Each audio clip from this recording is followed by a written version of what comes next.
আসসালামু আলাইকুম গাইস, আমি নেওয়া। সো আমি আজকে চিরুনি পিঠা বানাবো। তো চিরুনি পিঠার জন্য আগে আমি চালের গুঁড়ো করলাম অ্যান্ড গরম পানি দিয়ে মেখে নিলাম, খুব সুন্দর হচ্ছে। তারপরে এরকম শামুক শেপের মতন দিয়ে দিলাম, আই ডোন্ট নো এটা কী শেপের নাম। সো আমি এরকম শেপেরই বললাম। তারপর চিরুনি পিঠার মধ্যে চিরুনি থাকবে না, এটা কী করা হয়। তো এই যে চিরুনি দিয়ে দুটো চিরুনি দিয়ে বানাচ্ছে আমার খালামুনি। আমার এর মধ্যে কিন্তু আমি অর্ধেক করেছি অ্যান্ড এটা হলো চূড়ান্ত তেলে পাচ্ছে, আর এটা আমার আম্মু ভেজেছে। দেখো এটা মনে হচ্ছে ব্রাউন কালার, কি বলি অরেঞ্জ কালার, কিন্তু এটা কিন্তু অরেঞ্জ কালার না, এটা কিন্তু ব্রাউন কালার।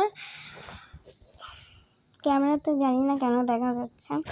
তারপরে এই যে প্লেটের লাগলো আমার প্লেটের, তারপরে এই যে এটা হলো গুড় বা মিঠাই দিয়ে আমার রান্না করেছে। সো আজকে ব্লগটা এতটুকু, বাই বাই।